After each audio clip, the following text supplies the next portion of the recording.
Bienvenue à toutes et merci de nous retrouver sur Malaika, votre magazine pour toutes les femmes africaines et chrétiennes. Alors aujourd'hui, nous allons parler d'un sujet, mesdames, si vous êtes fiancées ou si vous êtes mariées, vous avez certainement eu à faire face à cette situation. Alors restez avec nous pour savoir de quoi il s'agit. Alors voilà, le thème du jour aujourd'hui, c'est la dot. Nous allons parler de la dot. Oui, mesdames, la dot. Tout le monde en Afrique, je crois, a entendu parler ou a fait face à cette dot une fois dans sa vie au moins pour pouvoir se marier, vivre heureux, comme on dit.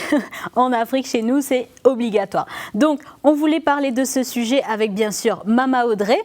Je suis très heureuse d'être avec vous, Nadège, comme d'habitude. Et mais c'est un sujet hautement épicé, là. Hein. Tellement épicé que j'ai revêtu mon habit africain et je suis... La couleur des épices. Exactement. Au taquet pour parler de ça. Et justement, Magali, là-dessus, je ne sais pas si on a vraiment pu trouver des chiffres. Écoute, il n'y a pas vraiment de chiffres, mais plus des faits. Donc, on va en savoir plus tout à l'heure. Ah bah excellent. Et on a le plaisir, bien sûr, d'avoir en direct de Kinshasa, Mama Janine. Oui, Nadège, c'est un plaisir d'être là encore avec vous ce soir. Et aujourd'hui, nous avons le plaisir d'avoir une invitée spéciale. Est-ce que tu peux nous la présenter? Oui, donc je vous présente Madeleine. Madeleine Ngoulou qui est avec nous ce soir et qui va donner son point de vue sur la dot. Elle sert le Seigneur dans une grande église ici à Kinshasa. Et voilà. Super. Donc justement la dot ou en tout cas le mariage coutumier, la dot, toutes ces étapes sont des étapes nécessaires quand on veut se marier. Quelles sont les origines bibliques à cette dot? On va en parler et on va essayer de rentrer dans le vif du sujet, dans le débat houleux que ça va créer, je suis sûre, aujourd'hui.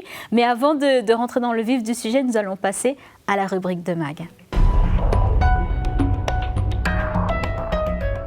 En Afrique, où le poids de la culture, Mama Audrey, et des parents fait toujours loi, comme tu peux le savoir, Nadège, eh bien, le mariage coutumier et la dot, puisque les deux vont de pair, eh bien, c'est vraiment quelque chose de très, très, très important. Alors, la dot, c'est une vieille tradition africaine qui a été pratiquée depuis la nuit des temps, en tout cas en Afrique.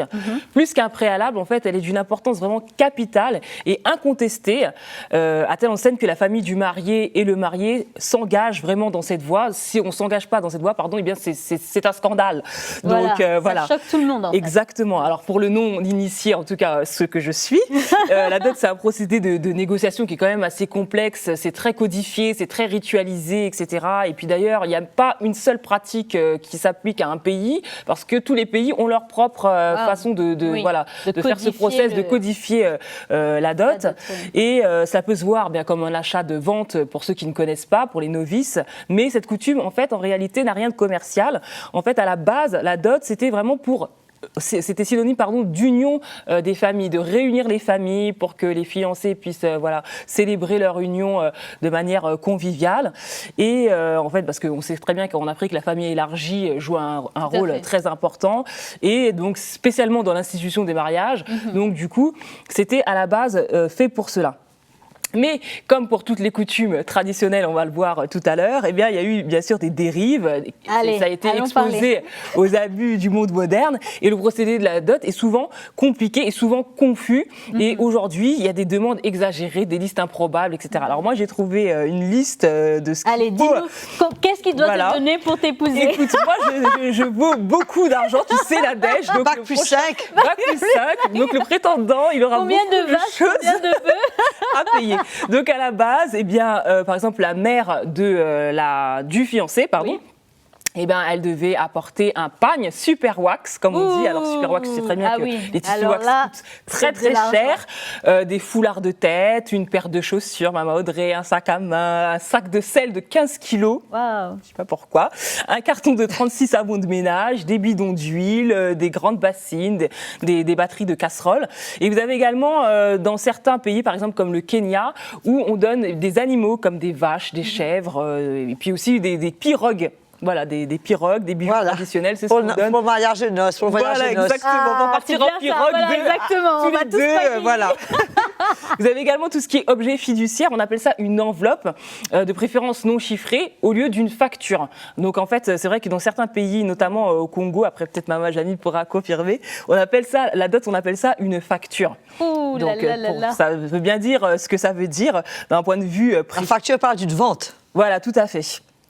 Et aussi, ce que j'ai pu voir, c'est un témoignage qui montre en tout cas combien aussi ça peut être un poids. Même si c'est vrai qu'à la base, la dot, c'était quelque chose de joyeux, de convivial. Il y avait un bon état d'esprit. Réunir les familles, c'est bien. Parce Oui, que, tout à par fait. exemple, si on ne s'entend pas bien avec son beau-père, ben, la cérémonie de la dot, ça permet un petit peu d'enlever les réunion de deux tensions, familles. etc. Et c'était ça, en fait, la base de ce procédé. Néanmoins, j'ai trouvé un témoignage d'un homme, d'un jeune fiancé, à qui déjà, on avait déjà demandé 3 000 francs CFA pour avoir sa fiancée, donc c'est quand même une grosse somme. Bah oui. Et on lui a demandé d'ajouter à ces 3 000 francs CFA 100 000 francs CFA comme une enveloppe à déposer dans la valise, parce qu'en fait, c'est une valise qu'on doit apporter. Oh, Dedans, bah il y a oui. plein de Tout à fait. cadeaux. Et dans cette valise-là, Il devait rajouter 100 il 000 devait francs rajouter CFA. 100 000 francs CFA et le gars, il ne gagne que 80 000 francs CFA. Donc, Oh vous vous là rendez là. un petit peu compte de ce que cela signifie. Donc, il y en a plein qui disent que voilà, tellement c'est cher, vaut mieux rester célibataire. Et puis, il y en a qui aussi ont fait de leurs enfants quelque part des marchandises. C'est ça. Parce C'est que terrible. du coup, ça leur permet de régler des dettes et puis d'avoir plein de Oh là choses. là là Et là. puis voilà. Et en gros, un jour j'ai toujours rêvé d'avoir une voiture, ben ma fille se marie. C'est l'occasion. Ben là, c'est l'occasion d'avoir une belle L'occasion, si tu voiture. veux un ordinateur, ben voilà, de demander cela dans la dot, Voilà. c'est cool.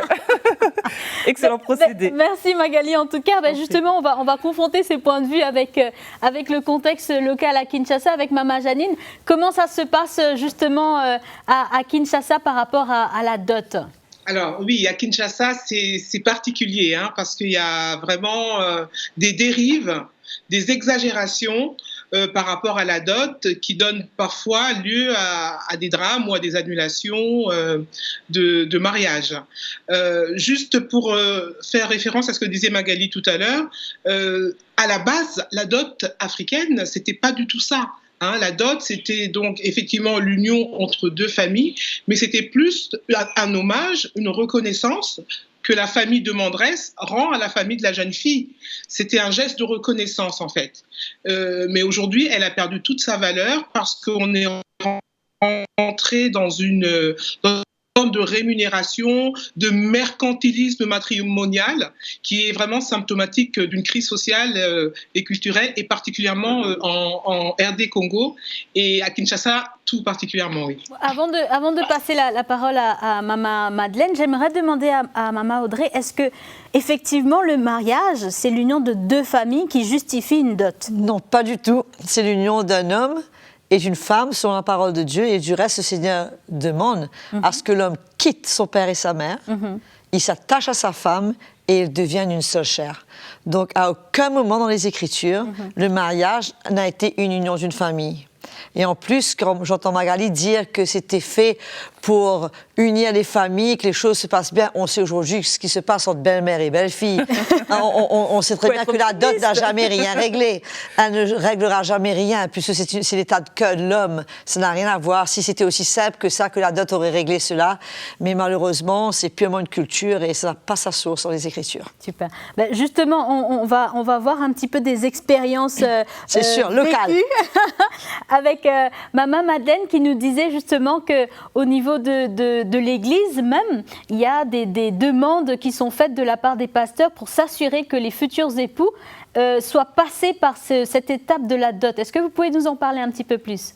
Oui, tout à fait. En tout cas, dans mon église, c'est ça. Je peux parler de ça parce que j'ai assisté presque à tous les mariages et c'est la question que le pasteur pose toujours à la belle famille, à la famille du mari, si il s'est bien acquitté de tout ce qu'on lui avait demandé, de la liste qu'on lui avait donnée, s'il s'en est acquitté et si tout a été fait dans les règles de l'art.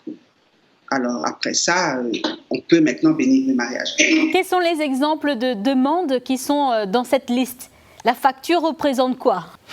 Oh, la facture, elle s'allonge, hein, elle s'allonge de plus en plus. On n'est plus à l'époque d'il y a quelques années où c'était un franc symbolique ou juste un pagne et peut-être un fusil ou un sac de sel, comme disait Magali. Mais maintenant, c'est que ça va de l'ordinateur au groupe électrogène, à l'appareil photo numérique, par exemple. Ça va un costume de marque griffé, une paire de chaussures griffées, un sac griffé. Voilà, des choses aussi insolites que ça. Ou, comme disait, je crois, c'était Nadège, il y a certaines ethnies où c'est le bétail qu'on donne, et comme on est en ville à Kinshasa, évidemment, on ne va pas vous amener des vaches et des chèvres, mais vous convertissez cela en argent liquide. Donc, la valeur de 6 vaches et de 6 chèvres, quelque chose comme ça. Donc, ça peut atteindre des sommes assez faramineuses comme 12, voire 15 000 $. Mama Audrey, moi je pose la question réellement de la conséquence de cette exagération au niveau des demandes. Bon, déjà, on va revenir sur l'origine même de la dot, mais si on parle des conséquences de cette demande exagérée, moi j'en vois 3, je vais les soumettre pour voir si c'est exact. C'est qu'il y a un risque en fait qu'on prend de mettre les futurs conjoints dans une situation de concubinage. Exactement. Parce que finalement, le futur marié, il ne va jamais atteindre ses demandes dans certains cas, et donc les deux vont être un petit peu poussés à vivre dans le péché, parce que la parole de Dieu condamne le concubinage. Parfaitement raison. Et l'autre conséquence que je vois aussi, c'est que quelque part, ils vont se retrouver en fait à s'endetter, à arriver dans une situation, mais vraiment d'être appauvris avant même de rentrer dans le mariage. C'est-à-dire qu'ils ont acquitté la facture, voilà. Mais ils en sortent avec un fardeau énorme sur leurs épaules. Exactement. Et un fardeau que le Seigneur n'a jamais souhaité qu'ils transportent. Tout au contraire, je pense que le plan de Dieu, c'est que ce jeune couple commence dans la vie, libre, qu'il puisse s'aimer, qu'il puisse prendre du temps l'un avec l'autre, qu'il puisse se soucier d'autre chose que de régler des factures. Et le cœur du Seigneur, c'est que les parents bénissent le couple et non pas le couple bénir les parents.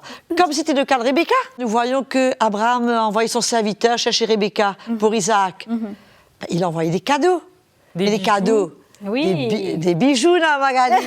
Et c'était pour Rebecca. Ça, c'était pas pour les parents de Rebecca. Donc, et quand Rebecca est revenue, elle est revenue non seulement avec ses bijoux, elle est venue avec ses chameaux, elle est venue avec ses servantes, et elle est revenue avec tout ce qui lui appartenait, avec la bénédiction des parents sur cette union qui, selon eux, était de Dieu. Exactement. Moi j'aimerais revenir sur le point, enfin, une des conséquences en fait de ces demandes au niveau de la dot, c'est les annulations de mariage. Et j'aimerais poser la question à Mama Janine, parce qu'une des conséquences dont Mama Janine parlait tout à l'heure, c'est que certains couples arrivent à un point où il y a une déchirure et il y a une annulation du mariage. Et deuxième chose que je voulais voir avec Mama Janine, c'est que après, ceux qui réussissent à se marier, il peut y avoir des abus dans les couples, parce qu'il y a cette notion de je t'ai acheté. Est-ce qu'on peut revenir juste sur ces deux conséquences ? Et effectivement, Nadège. Donc, ce sont des dérives de la dot. Je connais personnellement de cas où ça a été annulé. Magali expliquait tout à l'heure comment ça peut avoir un aspect très festif, la dot, mais il y a des fois où ça a un aspect qui est vraiment très, très, très anxiogène. C'est-à-dire qu'on est reçu dans des familles qui vous font d'abord attendre dehors pendant 1 heure, 1 heure et demie. Ensuite, quand vous arrivez, la cérémonie dure 3 heures. La fille est enfermée dans la chambre parce qu'on est en train de négocier ses diplômes, sa scolarité qu'elle a fait. Donc, on est en train de demander en fait au futur époux de rembourser tout ça, sa scolarisation, sa formation, ses diplômes. Et ça peut prendre toute une soirée. Et parfois, ça se fait dans une atmosphère qui est pas bienveillante. Et je connais personnellement des cas de mariage qui ont été suspendus comme ça parce que la dot était déjà beaucoup trop élevée et en plus le climat était vraiment malveillant. L'autre des conséquences qu'on peut voir, c'est que le sens même de cette reconnaissance, de cet hommage qui à la base faisait la force de cette dot, si je peux m'exprimer ainsi, n'a plus sa raison d'être, puisque de toute façon, quand on parle de factures, et des factures qui sont complètement exagérées, disproportionnées, on parlait tout à l'heure de 15 000 francs, mais il y a 15 000 dollars, mais j'ai vu une liste où on demandait des paires de chaussures Weston en croco, et qu'est-ce que ça produit comme conséquence finalement ? La fille, elle arrive chez son futur mari, elle est pratiquement l'esclave de cet homme. et elle n'a pas son mot à dire parce que de toute façon, voilà, il l'a épousée à prix coûtant et la femme n'a plus cette liberté. Et je vais juste pour terminer citer ce chef de famille qui a dit un jour, parce qu'il criait sur sa femme et qu'elle n'avait pas le temps d'en placer une, il lui a dit ceci: écoute, j'ai déboursé beaucoup d'argent pour t'épouser, alors tais-toi. Voilà. Maman Audrey, je pense que c'est vraiment c'est pas affolant. drôle, mais c'est Non, pas drôle, vraiment, mais vraiment, c'est choquant parce qu'en fait, on perd complètement toute cette notion déjà de respect qui était, je Ça pense, devient un deal commercial. Voilà, c'est ça. Ça devient quelque chose purement commercial. Quand Magali disait que c'est dans une festivité pour la famille qui reçoit, mais pas festivité pour la famille qui donne. Voilà, c'est ça. Qui est saignée probablement paye, voilà, le cas. Ben exactement, justement. oui. Mais la parole de Dieu est tellement claire. La dot dans la Bible, il faut le dire carrément, c'était pour le peuple juif. Voilà, je pense Dans le cadre de l'alliance entre Dieu il faut clarifier ce et point-là. Abraham. Tout à fait. Cette alliance était pour le peuple juif et cette alliance n'avait rien à voir à faire avec les païens, ceux qui n'étaient non juifs. Et du reste, quand Jésus est mort, il a annulé cet acte, ce mur qui existait entre les païens et les juifs. C'était quoi? C'était la loi. Et la dot, c'était dans la loi. Tout à fait. Donc, ce qui fait qu'on ne peut pas en aucun cas aujourd'hui se baser dessus. Et le Seigneur, il a dit aux Juifs, carrément, aux pharisiens, il a dit, vous annulez la parole de Dieu dans Marc chapitre 7. Il a dit, je vais le lire. Oui. Il a dit, vous rejetez fort bien le commandement de Dieu pour garder votre tradition. Vous, non seulement vous annulez ainsi la parole de Dieu par votre tradition que vous avez établie, et vous faites beaucoup d'autres choses semblables. Waouh. Donc le Seigneur reprochait cela déjà aux Juifs, de s'attacher plutôt à la tradition ouais. et de mettre ça au-dessus de la parole de Dieu. Quand on est chrétien aujourd'hui, la parole de Dieu, c'est ça l'autorité sur notre vie. Tout à fait. C'est pas la tradition de mes pères. Pierre a dit, vous n'avez pas été sauvés par la tradition de vos ancêtres, mais par le sang de Jésus. Exactement. Le prix que Jésus a acquis pour nous, Nadège, c'est pour notre liberté. On ne peut pas continuer à traîner derrière nous tous ces fardeaux qui sont mis sur nos épaules par l'homme, qu'on a hérité de nos pères, de leur culture, de nos ancêtres, et qui n'ont rien à voir avec le nouvel homme recréé en Jésus-Christ. Justement, Maman Audrey, on parle de nouvel homme recréé en Jésus-Christ, c'est bien. Amen. Maintenant, j'ai une question. La réalité... Est-ce que, non, c'est vraiment par rapport à tout ce qu'on a entendu, est-ce que devant Dieu, aujourd'hui, face au contexte africain dans lequel nous sommes, devant Dieu, est-ce qu'un mariage sans dot est valable? Et comment c'est un mariage sans dot?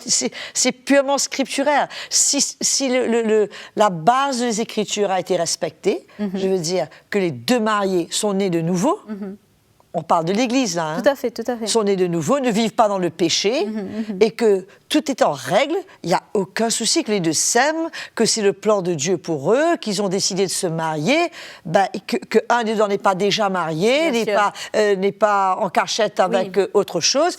Bien sûr, la dot n'a rien à voir devant Dieu. Dieu ne connaît pas la dot. Bien sûr.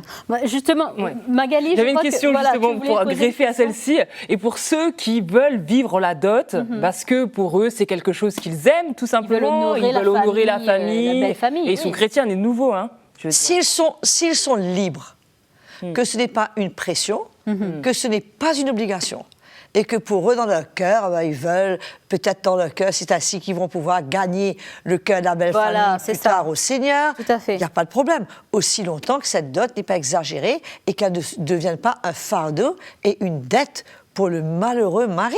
Oui, parce que moi je connais même un exemple d'un couple où le mari n'avait pas l'argent et c'est la femme qui a dû prendre un crédit pour pouvoir donner l'argent à son futur époux pour qu'il puisse payer cette dette. Ils se sont enfin mariés et jusqu'à aujourd'hui, ils payent encore cette dette. Et la fille paie la dette pour son propre... Et voilà, en fait, elle se paye elle-même. Du coup, lui, il n'aura rien à lui dire. Non, mais c'est pour montrer un peu le ridicule de la situation. Et j'aimerais demander à Maman Madeleine, justement, ce qu'elle pense de ce que Maman Audrey vient de nous dire par rapport à la parole de Dieu et la dot.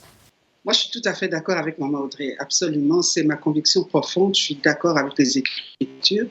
Mais seulement dans mon église, je ne dis pas que c'est la conviction personnelle de mon pasteur, mais je pense que pour ne pas être fustigé et pour ne pas être en désaccord avec la coutume, il demande quand même à ce que le gendre soit se soit acquitté de la facture qu'on lui a imposée. Mais bon, c'est comme ça. Je ne connais pas une église, en tout cas Kinshasa, où on accepte de bénir un mariage s'il n'y a pas eu le mariage coutumier où se passe justement cette dot. Ça, je ne pense pas. D'ailleurs, on ne bénit pas un mariage où le gendre n'a pas fait le mariage coutumier. Justement, Maman Audrey, moi j'aimerais poser la question, est-ce que quelque part il n'y a pas un compromis quelque part dans la volonté, comme on disait, de maintenir les traditions tout en ayant le mariage à l'église, le mariage coutumier, pour essayer quelque part de calmer tout le monde? Je crois que Maman Madeleine a dit la chose, c'est pour éviter la persécution. On se retrouve dans la même situation que les Galates, qui ont préféré se faire circoncire plutôt que d'être persécutés pour la croix de Christ, pour leur foi en Christ. Parce que de se plier aux traditions juives qui n'avaient rien à voir à faire avec eux, ils ont préféré faire ce choix plutôt que d'être persécutés. C'est ignorer la parole de Dieu au profit de nos traditions, où on croit que Jésus nous a sauvés, qui nous a délivrés du monde des ténèbres, qui nous a emmenés dans sa lumière et qu'aujourd'hui il nous appelle à vivre dans son royaume, selon son cœur, selon sa parole, où on reste avec un pied dans le monde, avec nos traditions, avec tout ce qui a trait aux traditions, à notre vie passée, à nos ancêtres, et l'autre pied dans la parole de Dieu. Et le Seigneur dit, mais si tu m'aimes, pourquoi dis-tu que tu m'aimes? Il dit, si tu m'aimes, tu gardes ma parole. Exactement. Donc, où on retourne, on devient sérieux avec le Seigneur et sa parole, et on met la parole de Dieu en pratique, et on élimine. Et vous savez, cela n'est pas seulement pour les Africains. Moi aussi, j'ai eu à éliminer dans ma vie beaucoup de traditions. Bien sûr. J'avais des traditions purement attachées à ma religion ancienne, à ma famille, que j'ai eu à mettre de côté et pour lesquelles j'ai été persécutée. Tout à fait. Mais ce n'est pas pour autant que je vais marcher dans le compromis. Voilà. Ah, certainement pas. Moi, je vais marcher autant que je peux, selon la parole de Dieu. Je veux être en paix avec moi-même. Je veux la bénédiction de Dieu sur mon couple, sur ma famille, sur mes enfants. Et à la limite, si je ne suis pas prête de vivre la parole de Dieu, comment m'attendre à la bénédiction du Seigneur? Bien sûr. Moi j'aimerais, à part si Magali, tu as une question par rapport à ça? Du coup, je me demande quels sont les risques et périls pour ceux qui n'observent pas justement ce mariage coutumier. Ben voilà, c'est ça. Moi, j'allais demander par rapport au cadre légal aussi, parce qu'il semblerait, Maman Janine, qu'il y a un cadre légal. Moi, j'étais étonnée d'apprendre ça quand on préparait justement le programme, qu'il y a un cadre légal quand il y a divergence d'opinion. Litige. Oui, absolument. Dans le code de la famille pour le mariage coutumier, Nadège, précisément sur la dot, il est mentionné sur l'article 367 que si la dot est refusée par ceux qui, selon la coutume, doivent la recevoir, l'époux peut porter le litige devant le conseil de la famille. Et si le refus persiste, le futur époux et le ministre public peuvent saisir par voie de requête le tribunal de paix du lieu où le mariage devait être célébré. Il y a un deuxième article qui est un peu plus court mais qui est tout aussi direct et clair, qui dit ceci, c'est l'article 363 du Code de la famille, qui dit « La dot ne peut dépasser la valeur maximale fixée par ordonnance du président de la République, prise sur proposition des assemblées régionales. » Je trouve ça dommage, Maman Audrey, d'en arriver là, quelque part. Si on écoute bien ce que Maman Janine a dit, selon la loi, si le montant de la dot que le mari a porté est refusé, il peut porter plainte. Tout à fait. Ça veut dire quoi? Que la dot, si je ne suis pas africaine, mais dans l'esprit que je comprends la dot, maintenant, c'est que c'était un geste volontaire du mari envers la famille de la fille pour exprimer sa reconnaissance. C'était rien d'exigé, rien d'imposé, et il n'y avait aucune demande de la part de la famille de la famille de la fille. Mais c'est quelque chose de volontaire. Vous m'avez donné votre fille, je voudrais vous porter cette petite brebis que j'ai chez moi en reconnaissance. Exactement. Et c'est purement, à ce moment-là, c'est un geste honorable. Il n'y a aucun problème, ce n'est pas une loi. C'est ça. Mais là, c'est que c'est devenu tout le contraire. C'est devenu une imposition de la part de la famille qui est demanderesse, qui maintenant exige un prix en fonction de la fille, ce qu'elle a étudié, sa beauté, ce qu'elle vaut, et en plus, je suis sûre, de ce que le monsieur vaut, qu'est-ce qu'il a comme bien, qu'est-ce qu'il a comme Parfois poste même, dans la vie, ils ne regardent même pas à ça. Hein. comme position, Oui. et qu'ils existent. Donc, c'est vraiment, non seulement c'est pas du Seigneur, c'est pas dans l'esprit de l'Évangile, c'est vraiment dans l'esprit du monde, et c'est vraiment triste de voir que l'Église en Afrique en est là. Moi, j'aimerais demander, Maman Audrey, quel est le cœur du Seigneur par rapport à des fiancés, à des futurs mariés? Est-ce qu'il y a toutes sortes d'impositions sur eux? Quel est le plan initial que Dieu avait pour Adam et Ève, disons? Que le mari puisse se faire du bien, du bonheur avec sa femme, qu'ils puissent tous les deux servir le Seigneur, continuer à servir le Seigneur, à être bien, à ne pas avoir des fardeaux. Il y a même, je vous disais dans un programme précédent, que le Seigneur disait que si le mari faisait le service militaire, qu'il arrête pendant un an, qu'il soit dispensé, afin qu'il puisse se trouver du bon temps avec sa femme. Ça, c'est le cœur du Seigneur. Qu'il puisse aimer sa femme, qu'ils puissent ensemble fonder une famille, mais surtout à aucun moment qu'ils débutent leur vie avec des dettes, avec des fardeaux supplémentaires. Mais c'est jamais le cœur du Seigneur. Nous, au niveau de l'Afrique, moi je sais que cette question, Maman Janine, elle va bouleverser beaucoup de personnes. Est-ce que quelque part on touche à une enculturation? Selon Magali. Selon Magali. Écoute, je pense que là, on est en train de toucher des forteresses et que on touche vraiment du doigt un problème qui est vraiment épineux et je pense que c'est une bonne chose parce qu'on a besoin que le voile tombe. En tant qu'Africains, on a besoin de s'affranchir de tout ce poids qui nous empêche finalement de servir le Seigneur. Et c'est des choses qu'on voit dans les églises, dans les chrétiens, des pasteurs même qui eux-mêmes demandent pour leurs propres enfants des factures extraordinaires. Il est temps que la lumière vienne, la lumière de l'Évangile, comme Maman Audrey nous a bien éclairé, vienne illuminer vraiment le cœur des femmes africaines, des hommes africains qui aiment le Seigneur et qui veulent le servir de tout leur cœur. On aurait pu encore débattre plus longtemps, Maman Audrey, mais malheureusement le temps nous est compté. Alors je vais demander à ce qu'on passe au mot de la fin. Je pense que le Seigneur ne désire pas, Nadège, que ces couples commencent avec un tel handicap dans leur vie. C'est débuter une nouvelle vie qui est déjà assez compliquée, avec des fardeaux inutiles. Et le cœur du Seigneur, c'est que justement, il est mort. Il a versé son sang. C'est un grand prix que Jésus a payé pour notre liberté. Et il dit, ne vous laissez pas affranchir. Ne vous laissez pas, au contraire, dominer et rendu dans l'esclavage par les hommes. C'est un grand prix que vous avez été affranchis. Et moi, je veux encourager mes jeunes sœurs, mes jeunes frères qui nous écoutent, de comprendre que ce n'est pas le cœur du Seigneur pour eux et que le Seigneur veut les libérer de ce fardeau et qu'ils puissent se marier dans la simplicité, avec des cœurs purs et de manière à glorifier le Seigneur et non pas honorer les traditions, mais surtout honorer la parole du Seigneur. Amen. Merci en tout cas, Maman Audrey, pour cet encouragement. Merci, Maman Madeleine, Maman Janine et bien sûr Magali. Merci à toutes celles qui nous ont suivis pour ce programme. J'espère que vous avez été éclairés par rapport à cet élément avec lequel on vit, on grandit sans se poser de questions. Et comme la parole dit, examinez toutes choses et retenez ce qui est bon. Et en tout cas, on espère que vous avez été éclairés par rapport à votre liberté en Christ et que tous les fardeaux de la culture, de la tradition soient retirés, soient enlevés une fois pour toutes. Et si vous êtes mariés, que vous puissiez rentrer dans le mariage libre et léger. En tout cas, j'espère que vous avez été bénis et je vous dis à très bientôt.